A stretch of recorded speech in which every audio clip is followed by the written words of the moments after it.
সবাইকে আমার চ্যানেলে স্বাগত জানাচ্ছি। আজকে আমরা একটি শিক্ষা প্রতিষ্ঠানে আন্তঃব্যক্তিক সম্পর্ক, ইন্টারপার্সোনাল স্কিল নিয়ে কথা বলব। একটি প্রতিষ্ঠান সমাজের বিভিন্ন অংশীজনের সমন্বয়ে গঠিত হয়।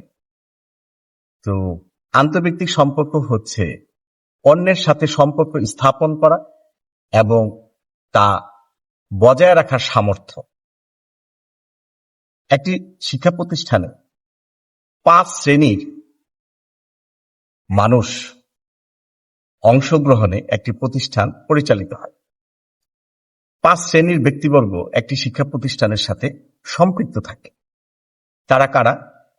1 নাম্বার হচ্ছে লোকাল কমিউনিটি, স্থানীয় জনসাধারণ। 2 নাম্বার হচ্ছে শিক্ষার্থীদের প্যারেন্টস, অভিভাবক বৃন্দ। 3 নাম্বার হচ্ছে প্রতিষ্ঠানে পঠিত শিক্ষার্থীবৃন্দ। 4 নাম্বার হচ্ছে প্রতিষ্ঠানের কর্মরত শিক্ষক এবং কর্মচারীবৃন্দ।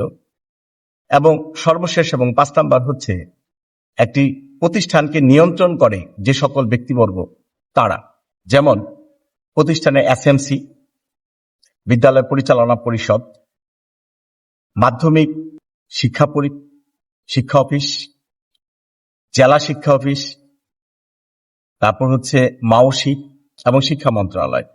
এই যে একটা শিক্ষা প্রতিষ্ঠান যারা নিয়ন্ত্রণ করে সে সকল ব্যক্তিবর্গ। একটি প্রতিষ্ঠান সফল এবং সুন্দরভাবে পরিচালনা করার জন্য এই 5 ব্যক্তিবর্গের সাথে সার্বক্ষণিক যোগাযোগ রক্ষা করে চলতে হয়। তাদের সাথে বিভিন্ন ধরনের সম্পর্ক তৈরি করতে হয় এবং সেই সম্পর্কগুলো বজায় রাখতে হয়। তাহলেই একটি প্রতিষ্ঠান তার